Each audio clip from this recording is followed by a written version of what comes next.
Fatherhood is responsibility. And you must begin to understand that everyone that calls himself a father must know the place of responsibility. You can be a parent and not a father.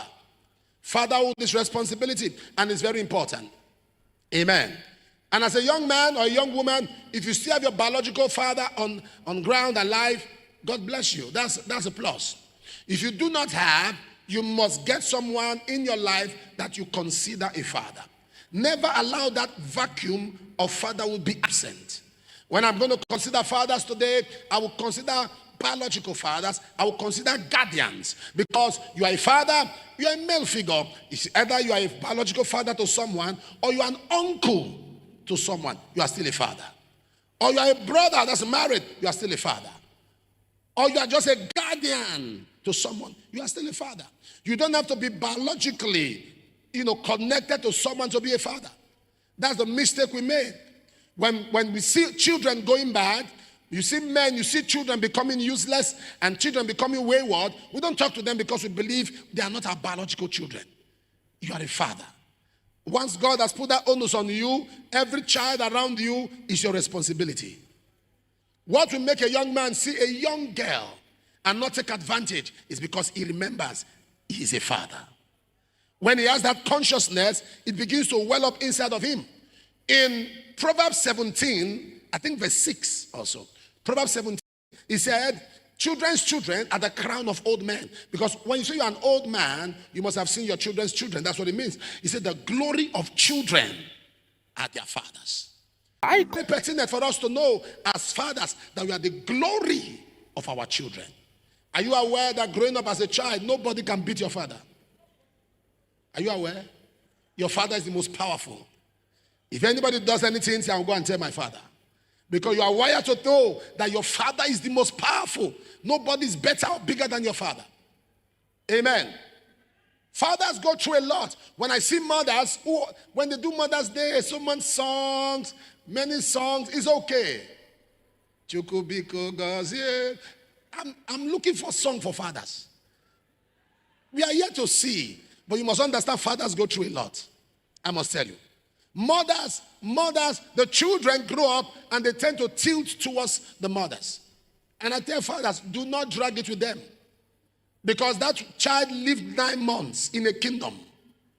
Was in a kingdom owned by the woman. She was the queen of that kingdom. She was the royal empress of that kingdom.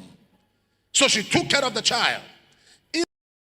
The benefits of breastfeeding, women will tell us, is that mother and child connection. As a child is being breastfed, the eyes, the contact, the child looks straight to the mom you can't take it from them. The children are closer. But it's the duty of the mothers to now help the father by making the children know that this is your father. When the children are behaving, you constantly remind them that don't forget. So I want it to sink into our fathers. And after I finish ministry, you go back to the message and get it. It will be a bless you. He said, remove not the... We check out 3 qualities in the life of Abraham, which every father must have. Abraham never hid his walk with God. A father must be open in his relationship with his God. In your family as a father, your children must know the God that you serve. Never hide your faith. When you want to pray, involve them. Are you aware that God was speaking of Abraham in Genesis 18:19? He said, I know him. He will command his house after me. Not demand, he will command. He will command his house after him. Abraham was someone who made sure that anytime he's making sacrifices to his God, he never hid it. As a father, you must be proud and bold and be very, very audacious in declaring the counsel of your God. A father must be bold to let the children know in his speech that I have God and I'm standing with him. Must let them know that the God that I serve will preserve you. When a child grows up knowing that the father is audacious about his God, when a child grows up knowing his father is audacious about the God that he believes in, it resonates in him in times of crisis, in times of pain. The father never hid his God. Abraham never hid his God. Am I communicating now? Abraham was so proud about the God that he knew. The second thing we see in the life of Abraham, which every father must take, Abraham overcame his limitation and mistakes. Every father in your lifetime, overcome your limitations, overcome your mistakes. Overcome your limitation, overcome your mistakes. Don't die leaving your mistakes behind. Abraham's mistake was Ishmael. Ishmael was a mistake Abraham made. In his lifetime, Abraham made sure he sent Ishmael away. Every father in his lifetime must conquer his weakness, conquer his mistakes, conquer. There are many of you are fathers now. Your mistake might be gambling. Overcome it in your lifetime. Let your child know that there was a time my father used to gamble, but my father changed from it. What is your weakness? It might be debt. There are men that owe. They just love to owe. They feel bad when they are not owing. When they look around, they say, you mean I'm not owing anybody? Why? Let me owe somebody. They just love to be in debt.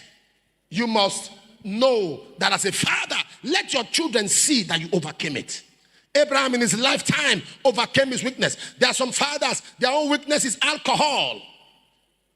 They are addicted to alcohol. And it's even the children they send to buy the alcohol.